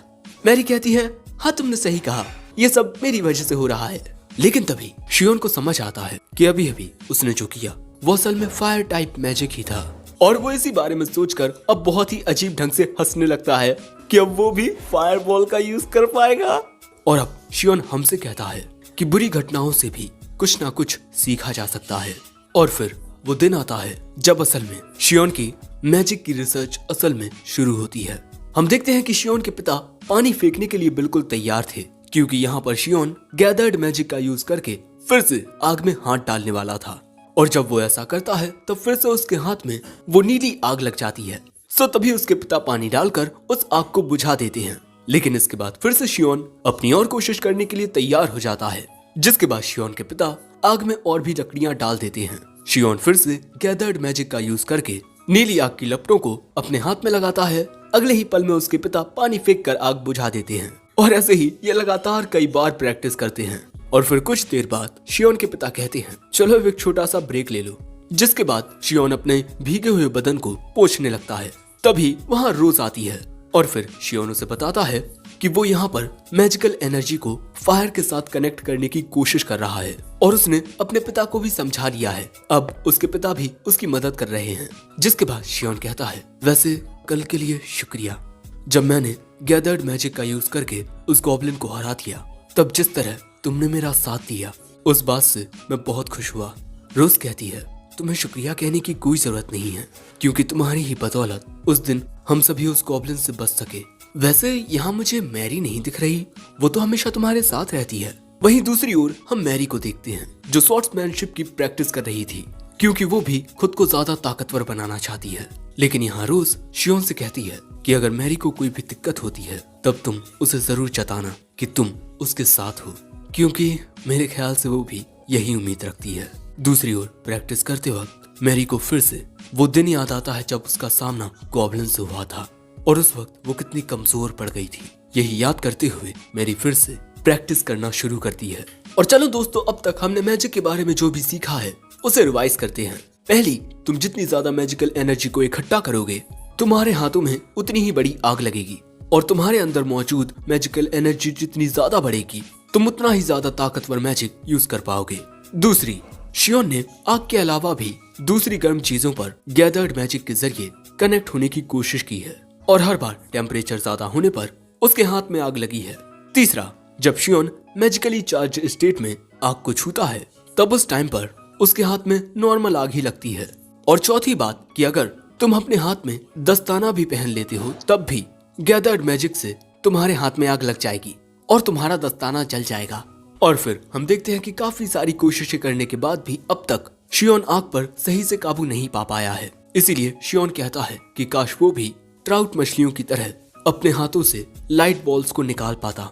लेकिन तभी मैरी कहती है कि मैं ये कर सकती हूँ और वो ऐसा करके भी दिखाती है, जो देख शियोन के होश उड़ जाते हैं। दोस्तों, मैरी ने शियोन से सीखा कि मैजिक का यूज कैसे करते हैं और उसके ट्राई करने पर वो भी मैजिक का यूज करने लगी। और भाई, सिर्फ मैरी ही नहीं, रोज भी ऐसा कर लेती है। लेकिन शियोन ने कभी पूछा नहीं तो उसने कभी बताया नहीं। जिसके बाद ये दोनों शियोन को सिखाती हैं कि वो किस तरह अपने हाथों से लाइट बॉल निकाल सकता है, या हम इसे मैजिक बॉल भी कह सकते हैं। और तभी शियोन को आइडिया आता है कि जिस तरह पानी से बूंदें गिरती हैं उसे उसी तरह अपने हाथों से मैजिकल एनर्जी को रिलीज करना होगा। जिसके बाद वो ऐसा करने में कामयाब हो जाता है। शियोन के पिता यहाँ सब कुछ देख रहे थे लेकिन उन्हें कुछ समझ नहीं आ रहा था। और फिर शियोन फिर से प्रैक्टिस करने के लिए तैयार हो जाता है, लेकिन इस बार वो आग नहीं जलवाता। वो इस बार एक फायर स्ट्राइकर की मदद से उसमें गैदर्ड मैजिक करता है और फिर जैसे ही वो उसे क्लिक करता है अचानक ही एक फायर मैजिक बॉल क्रिएट हो जाती है जो आसमान में जाकर गायब हो जाती है। और इस बार ये चीज शियोन के पिता भी अपनी आंखों से देख पाए थे। यहाँ मैरी और रोज दोनों शियोन के इस नए आइडिया की तारीफ करती हैं और यहाँ शियोन कहता है कि आखिरकार मैंने कर दिखाया जिस मैजिक को यूज करने का सपना मैं कई सालों से देखता आया। आखिरकार अब मैं उसका यूज कर सकता हूँ। और इसी बात से खुश होकर वो एक बहुत ही अजीब सा चेहरा बनाता है। शियोन के पिता देखते हैं कि शियोन फिर से वही अजीब सा चेहरा बना रहा है। जिसके बाद हमें पता चलता है कि शियोन ने अपने इस नए पार्टिकुलर स्पेल का नाम फ्लेयर रखा है और शियोन अभी भी इसकी सिर्फ प्रैक्टिस ही कर रहा है, इसीलिए वो इसे एक हमले के रूप में यूज नहीं कर सकता। और दोस्तों, ऐसे ही 1 महीना गुजर जाता है और अब फलों के उगने का मौसम आ गया है। अगले सीन में हम शियोन को देखते हैं जो कि कुछ ज्यादा ही थका हुआ था, क्योंकि जब भी वो फ्लेयर का यूज करता है मैजिकल एनर्जी को मूव कराने में तो ऐसा करने में उसकी बॉडी से बहुत ज्यादा एनर्जी खर्च होती है। और वो यही सब सोच रहा था कि तभी उसे कुछ आवाज सुनाई देती है। वो जाकर देखता है कि उसकी बहन मैरी तलवारबाजी की प्रैक्टिस कर रही है, लेकिन लगातार इस तरह प्रैक्टिस करने की वजह से मैरी के हाथों में छाले पड़ गए हैं। इसीलिए उसके पिता कहते हैं मैरी आज के लिए इतना ही रहने दो। लेकिन मैरी कहती है नहीं, मैं और भी ज्यादा ट्रेनिंग करूंगी क्योंकि मैं खुद को ताकतवर बनाना चाहती हूँ। तभी शियोन आकर कहता है दीदी, आपको पिताजी की बात माननी चाहिए और आज के लिए इतना ही रहने देना चाहिए। लेकिन मैरी उसकी भी बात नहीं सुनती और वो फिर से ट्रेनिंग करना शुरू कर देती है। और जब शियोन इस बात पर जोर डालता है तब पहले तो मैरी उसकी ओर गुस्से में देखती है और फिर कहती है ठीक है, अगर तुम कहते हो। फिर वो वहाँ से चली जाती है। अब ये देख, शियोन के पिता कहते हैं उसके ऐसे बर्ताव पर तुम चिंता मत करना, वो इस वक्त अपने इमोशंस को समझ नहीं पा रही। फिर अगले सीन में शियोन अपने पिता को इलेक्ट्रिसिटी के बारे में बताता है जो बिल्कुल लाइटनिंग की तरह होती है। क्या इस दुनिया में कोई ऐसे एनिमल या प्लांट्स हैं जो लाइटनिंग प्रोड्यूस करते हों?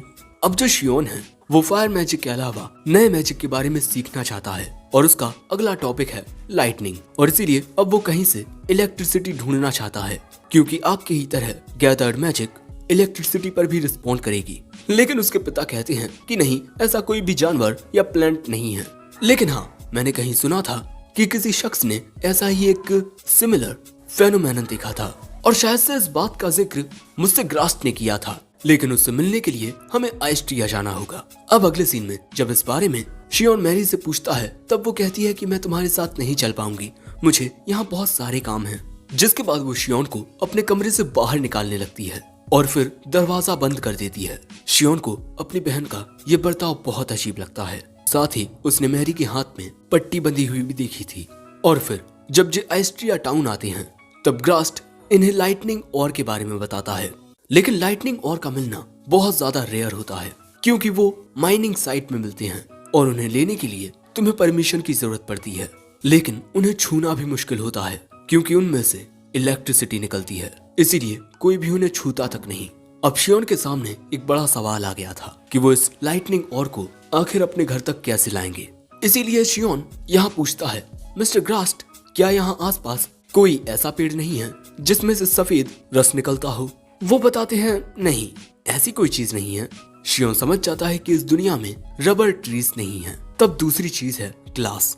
वो पूछता है, क्या आपके पास आइसिन ग्लास नाम का मिनरल है? वो बिल्कुल ट्रांसपेरेंट होता है, बिल्कुल क्रिस्टल की तरह।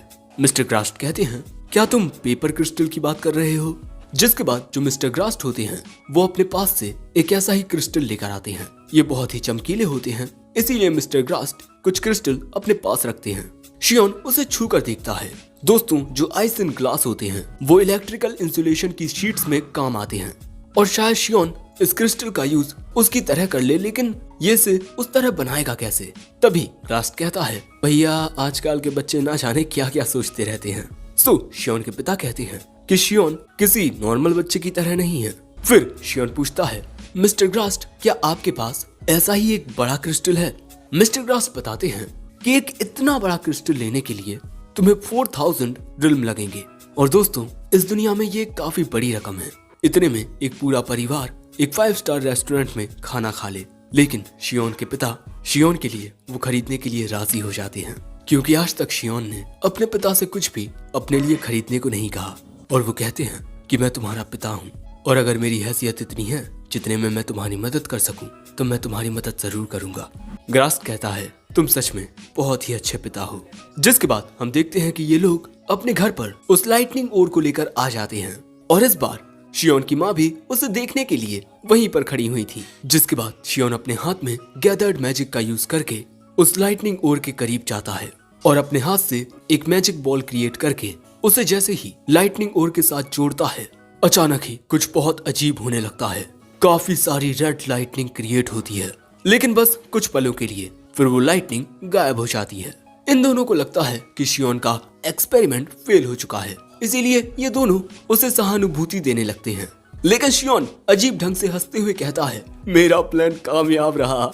और खुशी के मारे शियोन वहीं उछलने और कूदने लगता है। अपने बेटे को खुश देख शियोन की माँ भी खुश होती हैं। और फिर हमें पता चलता है कि जब गैदर्ड मैजिक लाइटनिंग ओर के कांटेक्ट में आता है तब उसमें आग नहीं लगती, बल्कि उसमें से बहुत तेज लाइटनिंग पैदा होती है। और इससे ये बात साबित होती है कि मैजिकल एनर्जी सिर्फ आग नहीं बल्कि दूसरे एलिमेंट्स के साथ भी कनेक्ट हो सकती है, जिससे ये साबित होता है कि मैजिकल एनर्जी नेचुरल फेनोमेना से कांटेक्ट में आते ही उसे मिमिक करने लगती है। यानी कि अब तक शियोन ने जितने भी मैजिक यूज करने के बारे में सोचा है वो उन सब का यूज कर सकता है। जिसके बाद शियोन अपने कमरे में बैठा सोच रहा था कि वो अपनी मैजिकल एनर्जी को इलेक्ट्रिक करंट में कन्वर्ट करके उसे एज इलेक्ट्रिक शॉक शूट कैसे कर पाएगा, क्योंकि मैजिकल एनर्जी लाइटनिंग ओर के कांटेक्ट में आते ही चारों ओर बिजली फेंकने लगती है। यानी कि शियोन तो उसके करीब भी नहीं जा सकता। लेकिन चाहे कुछ हो जाए, मैं मैजिक का यूज करना जरूर सीखूंगा। लाइटनिंग मैजिक और एक मैजिकल बॉल। एंड देन उसके दिमाग में एक आइडिया आता है। कि जो मैजिकल एनर्जी वो रिलीज करता है जरूरी नहीं कि वो एक बॉल के शेप में ही हो। जिसके बाद हम देखते हैं कि शियोन अपनी मैजिकल एनर्जी को एक क्यूब के रूप में भी सम्मन कर लेता है। जिसके बाद वो अपनी मैजिकल एनर्जी को जिस भी रूप में इमेजिन करता है वो उस रूप में तब्दील होने लगती है। और अब यही बताने के लिए वो अपनी बहन के कमरे में आता है, लेकिन वो देखता है कि वहाँ पर मैरी नहीं होती और वहाँ बिस्तर पर सिर्फ मैरी के हाथ में बंधी हुई पट्टियां होती हैं।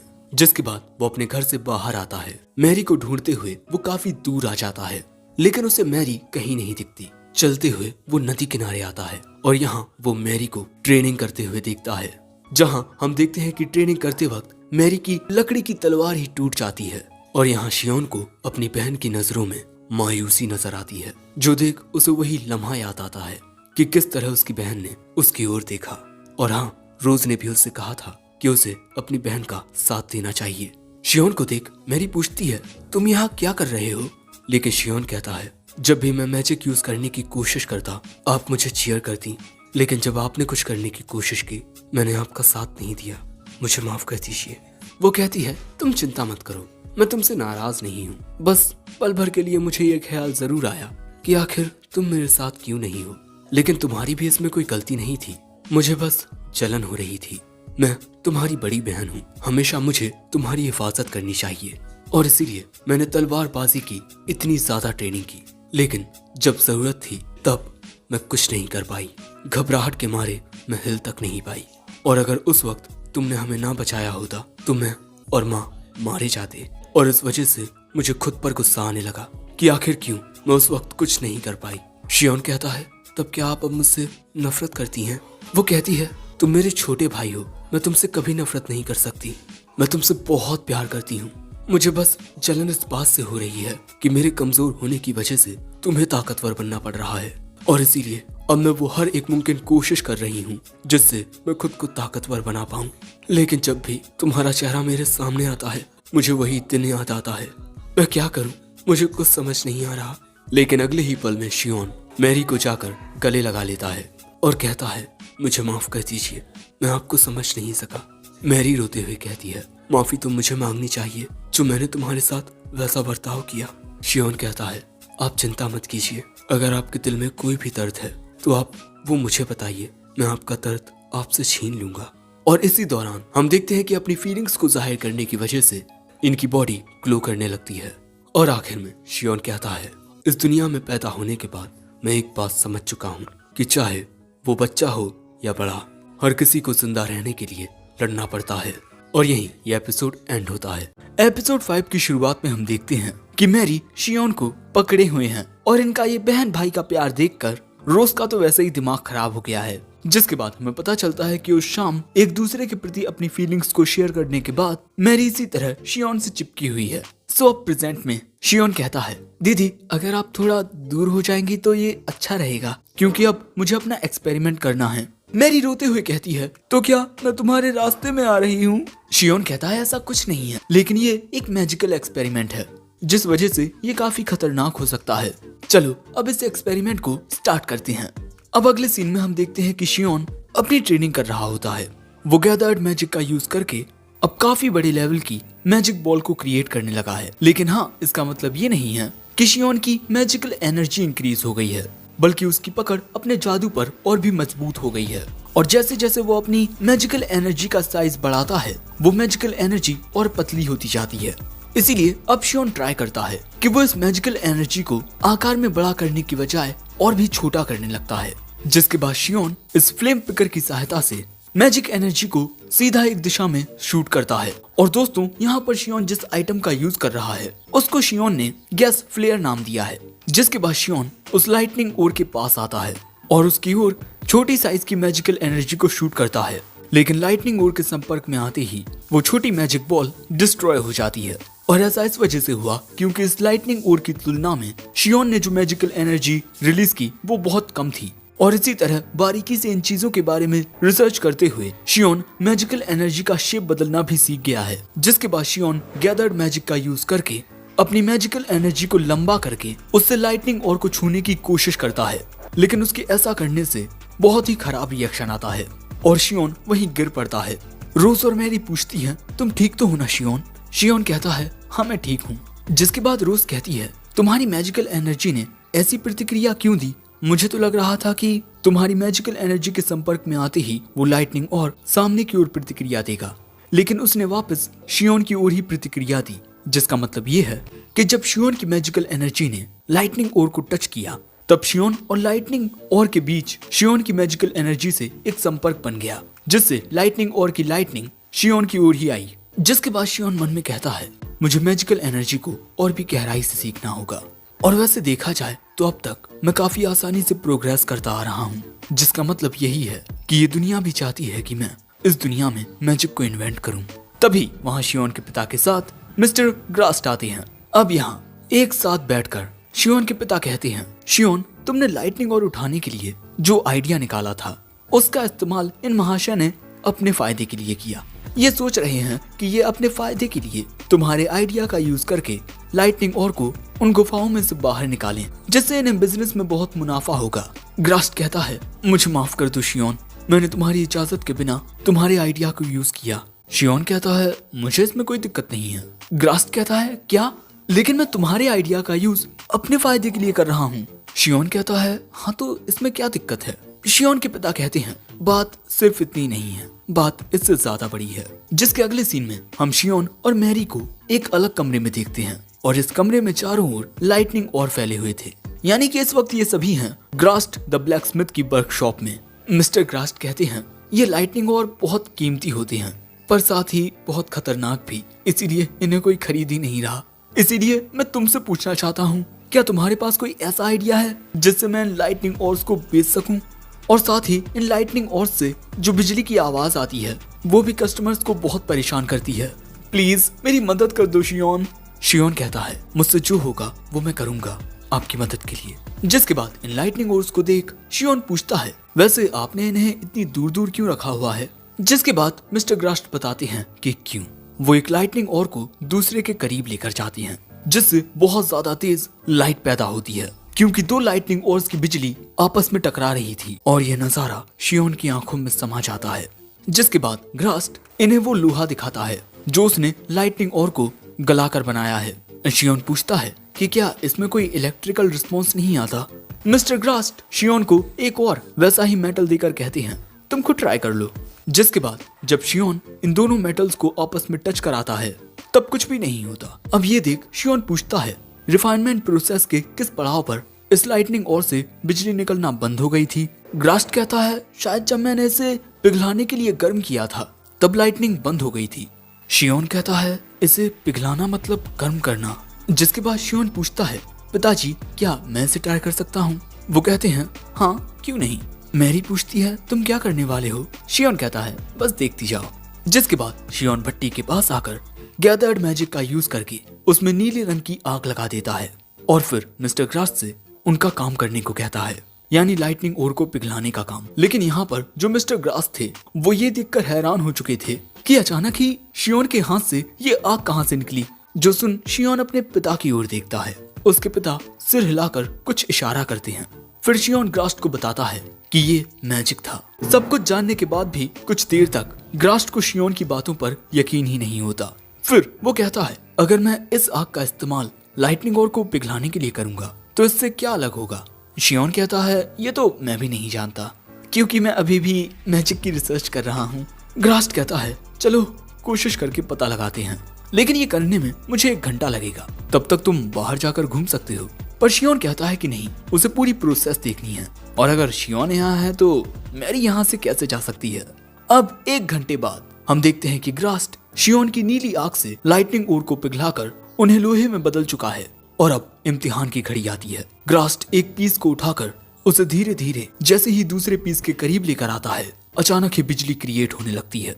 जो देख मैरी कहती है वाह शियोन तुमने कर दिखाया। शियोन के माता पिता भी उसकी तारीफ करते हैं। जिसके बाद शियोन इस लोहे को आयरन लाइटनिंग नाम देता है। जिसके बाद ग्रास्ट की मदद करते हुए शियोन के पिता ने भी कई सारे आयरन लाइटनिंग बनाना शुरू कर दिया और हमें पता चलता है कि मिस्टर ग्रास्ट लगातार 3 दिनों तक बिना एक भी पल सोए काम करते रहे और अब आखिरकार मिस्टर ग्रास्ट ने ये कर ही दिखाया, लेकिन बेचारे बहुत थक गए हैं। अब हमें शियोन इस प्रोडक्ट के बारे में बताता है। ये है भाई लोग एक एक्स्ट्रा ऑर्डिनरी आइटम जो अंधेरे में रोशनी करेगा, लाइटनिंग लैंप। और हाँ, इसके ढक्कन को ऊपर करते ही ये कुछ इस प्रकार जलने लगती है, लेकिन किसी मामूली लालटेन की तरह आपको इसमें बार बार तेल डालने की जरूरत नहीं पड़ेगी। और देखो भाई लोग, ये है लाइटनिंग स्ट्राइकर। इसके जरिए आप बहुत आसानी से आग जला सकते हैं। और अगर आप इन दोनों आइटम में इंटरेस्टेड हैं तो मिस्टर ग्रास्ट की दुकान पर आकर इन्हें जरूर खरीदें। और अगर आप वहां तक नहीं आ सकते तो एनिकुन एक्सप्लेन चैनल को सब्सक्राइब कर लीजिए, वहां पर आप इन्हें आसानी से देख पाएंगे। शियोन की होशियारी देख उसकी माँ कहती है, हाय मेरा बेटा कितना होशियार है। उसके पिता कहते हैं कि हाँ, मुझे अपने बेटे पर गर्व है। मैरी कहती है, मैं तो शुरू से जानती थी कि शियोन कितना कमाल का है। पर तभी मिस्टर ग्रास्ट कहते हैं, सच में शियोन तुम कमाल के हो, और तुम्हें तो कमाल का होना ही था, आखिर तुम। लेकिन कुछ और कहने से पहले ही शियोन के पिता ग्रास्ट को चुप रहने को कहते हैं, जिसके बाद ग्रास्ट कहता है, अरे माफ करना, मैं तो कुछ भी ऐसे ही बोल रहा था। जिसके बाद शियोन की माँ कहती है, चलो काम खत्म हो गया है तो क्यों ना लंच कर लिया जाए। लेकिन शियोन नोटिस करता है कि कुछ पलों के लिए माहौल कितना अजीब हो गया था। आखिर मिस्टर ग्रास्ट कहने क्या वाले थे, आखिर मैं क्या। जिसके बाद हम देखते हैं कि घोड़ा गाड़ी में बैठकर शियोन का परिवार अब यहाँ से जाने लगता है। वहीं मिस्टर ग्रास्ट उन्हें अलविदा कह रहे थे। मैं तुम्हारा शुक्रगुजार हूँ शियोन, कभी भी तुम्हें मदद की जरूरत पड़े तो मुझे बुला लेना। क्योंकि दोस्तों, जब ये लोग लाइटनिंग स्ट्राइकर्स और लैंप बना रहे थे तब वहाँ शियोन को एक नई उम्मीद नजर आई। लाइटनिंग और के साथ मैं कुछ नया बनाना चाहता हूँ, और अगर मेरा आइडिया कामयाब रहा तो इससे मेरी मैजिकल पावर बहुत बढ़ जाएगी। जिसके कुछ दिन बाद हमें पता चलता है कि लाइटनिंग स्ट्राइकर्स और लाइटनिंग लैंप बहुत ही आसानी से बिक गए, लोगों को वो बहुत पसंद आए। वहीं दूसरी ओर हम देखते हैं कि शियोन अपना एक्सपेरिमेंट करने की तैयारी कर चुका है। शियोन बताता है कि आग ऑक्सीजन के बिना जलती नहीं रह सकती। ये तो तुम दोनों पहले से ही जानती होगी, है ना। ये दोनों कहती हैं हाँ, लेकिन मैरी के एक्सप्रेशन से हम जानते हैं कि वो कितना जानती है। जिसके बाद शियोन गैदर मैजिक का यूज करके इस मोमबत्ती में आग लगा देता है।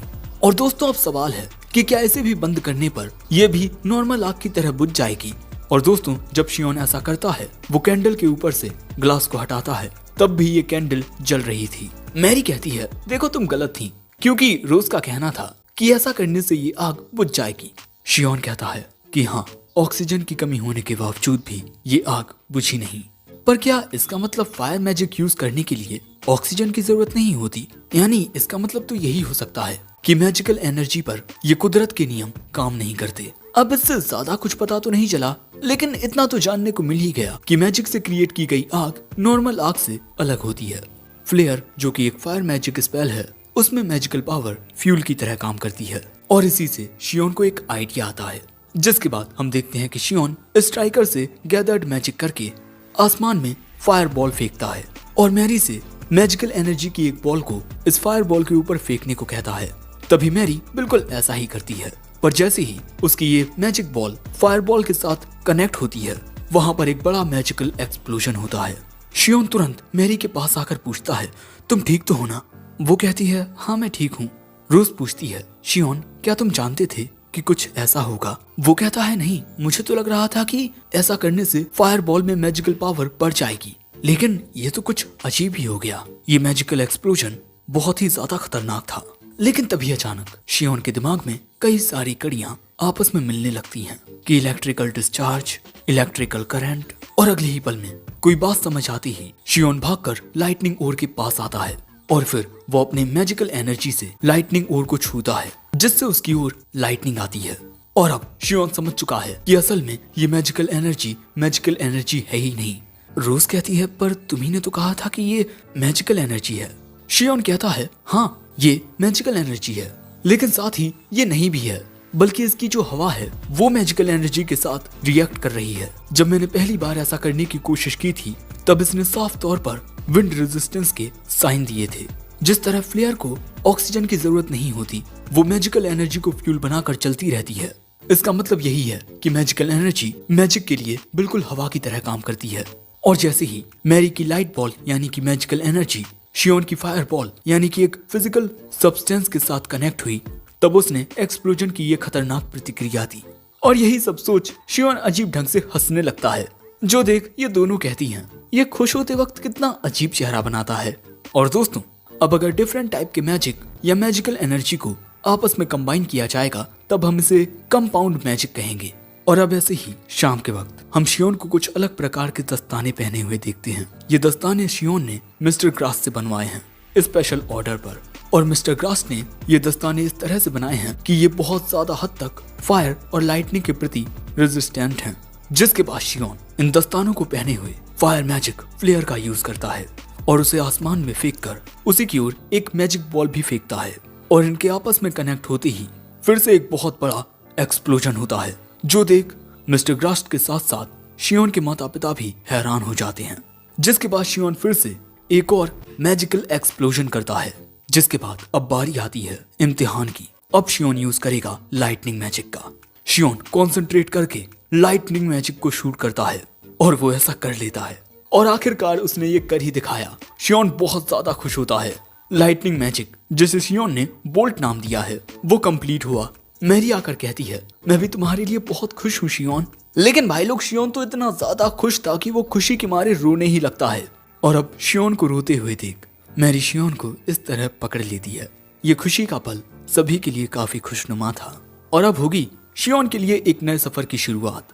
अगले सीन में हम देखते हैं कि रात हो गई है, पर शियोन बाथरूम जाने के लिए उठता है। जैसे ही वो सीढ़ियों से नीचे आता है, उसे बगल के कमरे से कुछ आवाज आती है।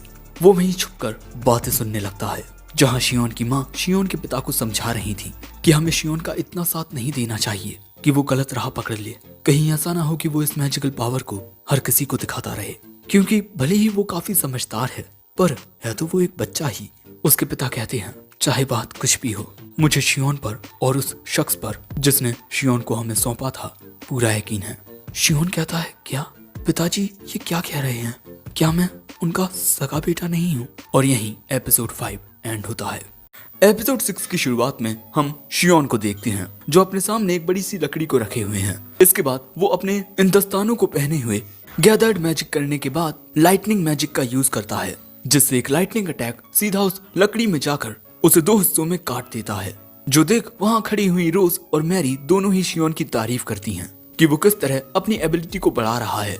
शियोन कहता है, इस सब में मेरी मदद करने के लिए तुम दोनों का शुक्रिया।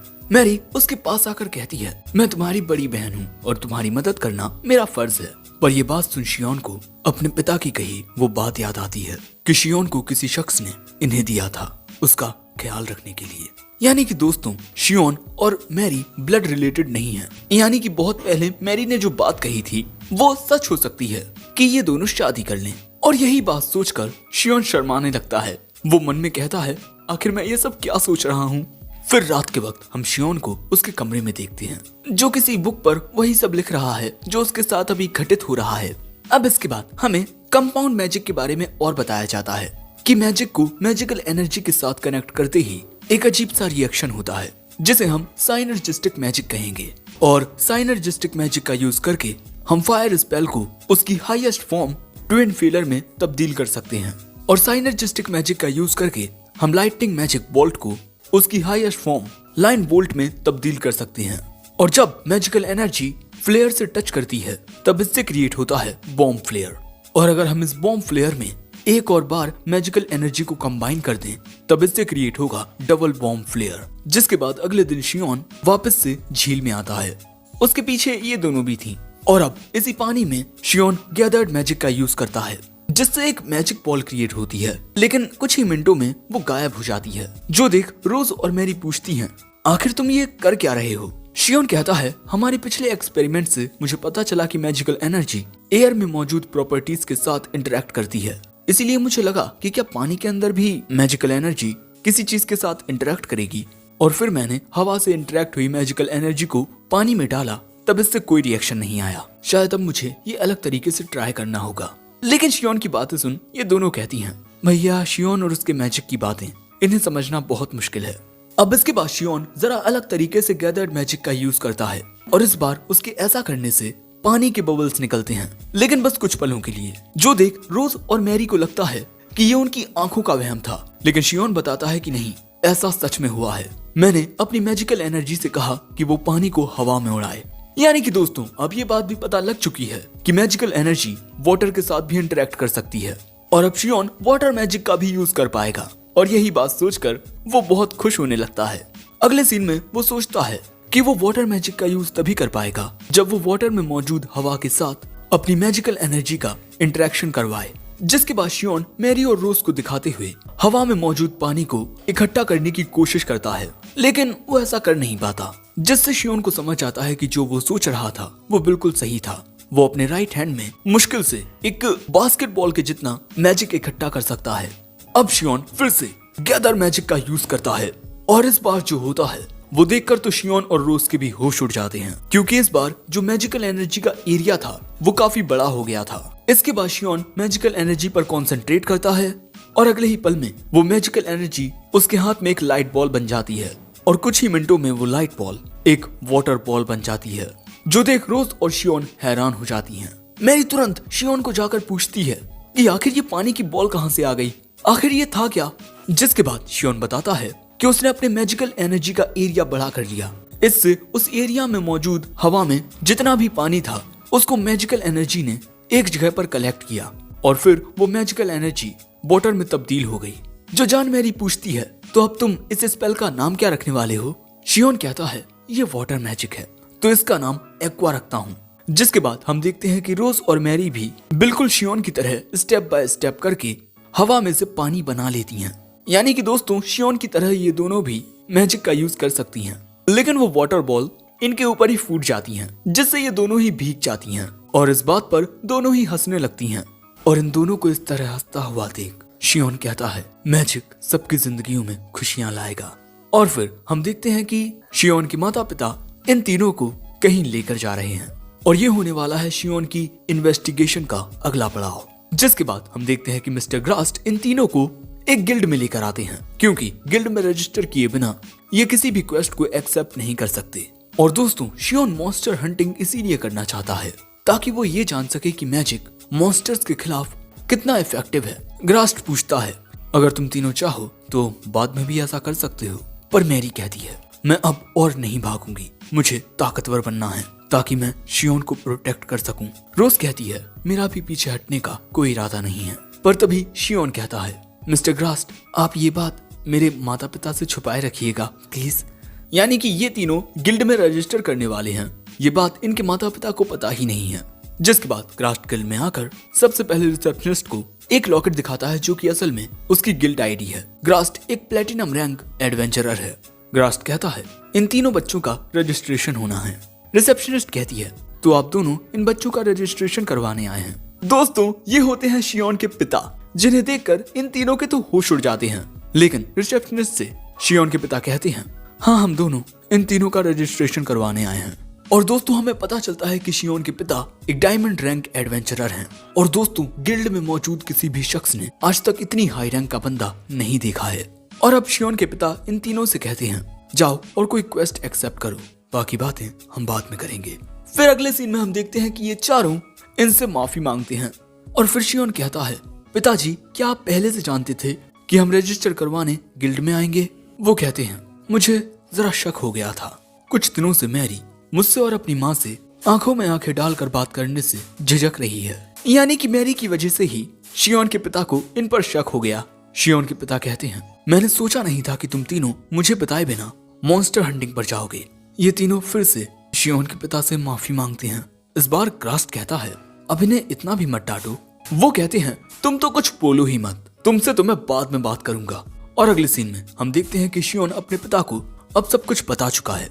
उसके पिता कहते हैं मैं इस बात पर तुम तीनों की तारीफ करता हूँ कि तुम तीनों मिस्टर ग्रास्ट के साथ आए, ना कि अकेले, और ये बहुत अच्छी बात है। लेकिन मुझसे ये सब छुपाकर तुम तीनों ने सही नहीं किया। अगली बार से मुझे बताए बिना ऐसा कुछ मत करना, ओके? अब इस बात से ये तीनों ही खुश हो जाती हैं कि शियोन के पिता ने इन तीनों को माफ कर दिया और अब वो भी इनके साथ हंटिंग पर आएंगे। अगले सीन में हम देखते हैं कि ये सभी जंगल में आ चुके हैं, जहां इनके सामने होते हैं काफी अजीब ढंग के मॉन्स्टर्स। लेकिन इन मॉन्स्टर्स का सामना करने के लिए शियोन के पिता अकेले आगे बढ़ते हैं। यहाँ मौजूद चारों मॉन्स्टर्स एक साथ इन पर टूट पड़ते हैं, लेकिन शियोन के पिता बहुत ही आसानी के साथ इन चारों को ही खत्म कर देते हैं। और ये सीन ये तीनों ही देखते रह जाते हैं। शियोन मन में कहता है मुझे पता नहीं था कि पिताजी इतने ज्यादा ताकतवर हैं। शियोन के पिता कहते हैं मैंने यहाँ मौजूद मॉन्स्टर्स की संख्या जरा कम कर दी है, अब बारी तुम तीनों की है कि तुम तीनों मॉन्स्टर्स का सामना करो। और अगले ही पल में वहाँ काफी सारे कोबोल्ड्स आ जाते हैं। शियोन के पिता कहते हैं कोबोल्ड्स गॉब्लिन्स जितने ताकतवर नहीं होते, तुम तीनों की पहली लड़ाई के लिए ये बेस्ट हैं। लेकिन ये गॉब्लिन की बात सुन मैरी के जहन में वही गॉब्लिन आ जाता है और ये याद करते ही वो जरा कांपने लगती है और अगले ही पल में वो कोबोल्ड्स इन पर हमला करने के लिए दौड़ पड़ते हैं। ये तीनों भी उनका सामना करने के लिए तैयार थे और शियोन के पिता इन तीनों को बता रहे थे कि किसको क्या करना है। दोस्तों, कोबोल्ड्स जैसे मॉन्स्टर्स पर दूर से हमला करना ही बेहतर रहता है, यानी कि शियोन का मैजिक यहाँ बहुत काम आएगा। सबसे पहले शियोन फायर मैजिक फ्लेयर से इन कोबोल्ड्स पर हमला करता है, जिसके बाद फ्लेयर के साथ मैजिकल एनर्जी कंबाइन होते ही वहां एक मैसिव एक्सप्लोजन होता है। चारों ओर बहुत तेज धूल उड़ने लगती है और धूल हटते ही हम देखते हैं कि शियोन के हमले ने कुछ कोबोल्ड्स को खत्म कर दिया है। लेकिन तभी एक कोबोल्ड तेजी से शियोन की ओर दौड़ता है और वो अब शियोन पर हमला करने ही वाला होता है कि तभी शियोन को बचाने के लिए मैरी आ जाती है। दूसरी ओर रोज भी बहुत बहादुरी से इन कोबोल्ड्स का सामना कर रही थी, जिसके बाद शियोन उसकी ओर आ रहे कुछ कोबोल्ड्स की ओर लाइन बोल्ट अटैक करता है और इस लाइटनिंग से वो दोनों कोबोल्ड्स एक ही बार में मारे जाते हैं। दूसरी ओर रोज और मैरी भी अपने अपने हमलों से इन कोबोल्ड्स को मार देती हैं, जिस वजह से ये दोनों ही थक जाती हैं। लेकिन अगले ही पल में शियोन इनकी ओर powerful fire attack twin feller का यूज करता है। असल में शियोन ने यह हमला इन दोनों के पीछे मौजूद एक कोबोल्ड पर किया था जो इन पर हमला करने वाला था और अब शियोन चैन की सांस लेता है। इनकी जान बचाने के लिए मैरी शियोन का शुक्रिया करते हुए कहती है, अब मैं पहले से ज्यादा कॉन्फिडेंट हो चुकी हूँ, थैंक्स टू यू। जो सुन शियोन मन में कहता है, भले ही हम दोनों का खून का रिश्ता ना हो, लेकिन मेरी बड़ी बहन मेरी बहुत फिक्र करती है। तभी शियोन के पिता आकर कहते हैं, तुम तीनों की पहली लड़ाई में तुम तीनों ने बहुत अच्छा प्रदर्शन किया। जो बात सुन ये तीनों खुश हो जाते हैं। लेकिन अगले ही पल में शियोन के पिता कहते हैं, चलो अब अगले पड़ाव पर चलते हैं। मैंने कुछ मॉन्स्टर्स के फुटप्रिंट्स देखे थे। दोस्तों, शियोन के पिता यहाँ पर कुछ ज्यादा ही एक्साइटेड हैं, जो देखकर ये तीनों बहुत हैरान होते हैं। अगले सीन में हम फिर से शियोन को कोबोल्ड्स का सामना करते हुए देखते हैं, जिसके बाद हम देखते हैं कि मॉन्स्टर्स का सामना करते हुए ये तीनों बहुत ज्यादा थक चुके हैं। तभी मिस्टर ग्रास्ट कहते हैं, ये बच्चे तो कमाल के हैं, इन तीनों ने सभी कोबोल्ड्स को खत्म कर दिया।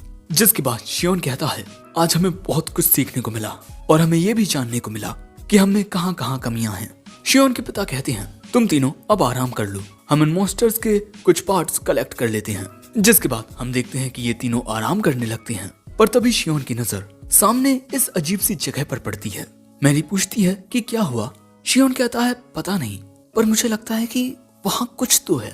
जिसके बाद ये तीनों उस अजीब सी जगह के पास आते हैं और फिर ये थोड़ा अंदर भी आते हैं। लेकिन यहाँ रोज कहती है, इससे ज्यादा अंदर जाना खतरनाक हो सकता है। पर तभी अचानक सामने शियोन को एक रोशनी नजर आती है। वो उस चीज के करीब आता है। करीब आकर ये तीनों देखते हैं कि यहाँ पक्षियों को रखने वाला एक पिंजरा था, पर इसमें कोई पक्षी नहीं बल्कि एक फेरी थी। और दोस्तों, शियोन के उसकी ओर हाथ बढ़ाते ही वो फेरी डरकर उससे दूर हो जाती है।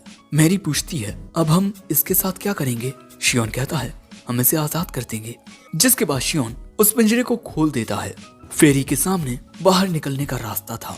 वो अगले ही पल में उस पिंजरे से बाहर निकलकर इनके ऊपर आ जाती है और कुछ देर इन तीनों को ताकने के बाद वो फेरी वहां से चली जाती है। घर आते आते इन सभी को रात हो जाती है। साथ ही इन तीनों की हालत भी खराब थी। शियोन के पिता कुछ ना बोलते हुए शियोन की माता से बचकर निकलने की कोशिश करते हैं, पर तभी वो उन्हें रोककर कहती हैं, प्रिय, मुझे आपसे कुछ बात करनी है। फिर दोस्तों, अगले सीन में शियोन और मैरी को एक कमरे में से अपने पिता के बस चीखने चिल्लाने की आवाजें आती हैं। उनकी बहुत कुटाई हो रही है। फिर माता जी खतरनाक ढंग से इन दोनों के पास आकर पूछती हैं, तो कहाँ गए थे। ये दोनों बेचारे घबरा जाते हैं। लेकिन फिर इनकी माता कहती हैं, तुम दोनों डरो मत, तुम्हारे पिता ने मुझे सब कुछ बता दिया है। लेकिन तुम्हारे पिता ना जब किसी चीज के पीछे पड़ जाते हैं तो समझ लो बस पड़ जाते हैं। उन्हें भी मॉन्स्टर्स का सामना करने में बहुत मजा आता है और तुम दोनों की हालत देखकर लगता है कि उन्होंने तुम दोनों को तुम्हारी लिमिट से ज्यादा पुश किया है। इसीलिए मैं उन पर गुस्सा हूँ और तुम दोनों भी जो करना चाहो वो कर सकते हो। बस तुम्हारी माँ होने के नाते मैं एक रिक्वेस्ट करती हूँ कि अपना भी ख्याल रखा करो। जिसके बाद वो इन दोनों को इस तरह पकड़ लेती हैं। ये दोनों अपनी माँ से माफी मांगते हैं। जिसके बाद माताजी कहती हैं कि अब तुम दोनों को नहा लेना चाहिए, तुम दोनों बहुत ज्यादा गंदे हो गए हो। अगले सीन में हम देखते हैं कि ये तीनों एक साथ नहा रहे हैं। अब इस दौरान शियोन खुद को याद दिलाने की कोशिश कर रहा है कि हम एक परिवार हैं। लेकिन तभी शियोन की माता शियोन को सही ढंग से नहलाने के लिए आ जाती हैं उसके पीछे। और फिर वो उसे नहलाना शुरू करती हैं। शियोन के तो तोते उड़ चुके हैं। अगले ही पल में शियोन बाथटब में चला जाता है, ये कहकर कि इतना काफी है, जिसके बाद ये तीनों एक साथ बाथटब में नहाने लगते हैं। अब तो भैया शियोन के तोते सब कुछ उड़ चुके हैं। वो बहुत ही अजीब सी सिचुएशन में फंसा हुआ है। मैरी कहती है, मैं बहुत खुश हूँ जो हम तीनों एक साथ नहा रहे हैं। परिवार के साथ वक्त बिताकर कितना अच्छा लगता है। और ये बात सुन शियोन को अब तक अपने परिवार के साथ बिताया हुआ वक्त याद आने लगता है। उसके जहन में वो सारे लम्हे आते हैं जो अब तक उसने गुजारे हैं। और अब प्रेजेंट में शियोन कहता है, मैं बहुत ज्यादा खुश हूँ। भाई ये तीनों तो खुश हैं, शियोन के पिता कहाँ गए? क्या यार, मुझे उनके साथ सिंपैथी है। वैसे ये एपिसोड यहीं एंड होता है। वैसे अगर तुम्हें हिंदी में एनिमे देखना पसंद है तो कमेंट बॉक्स में एक लिंक है, तुम उस पर क्लिक करके हमें ज्वाइन करके मजेदार एनीमे का मजा ले सकते हो। और हाँ, चाहो तो इस चैनल की मेंबरशिप को भी ज्वाइन कर सकते हो। और हाँ, मुझे इंस्टा पर भी फॉलो कर लेना। मैं मिलता हूँ किसी नए वीडियो में, तब तक के लिए सायोनारा।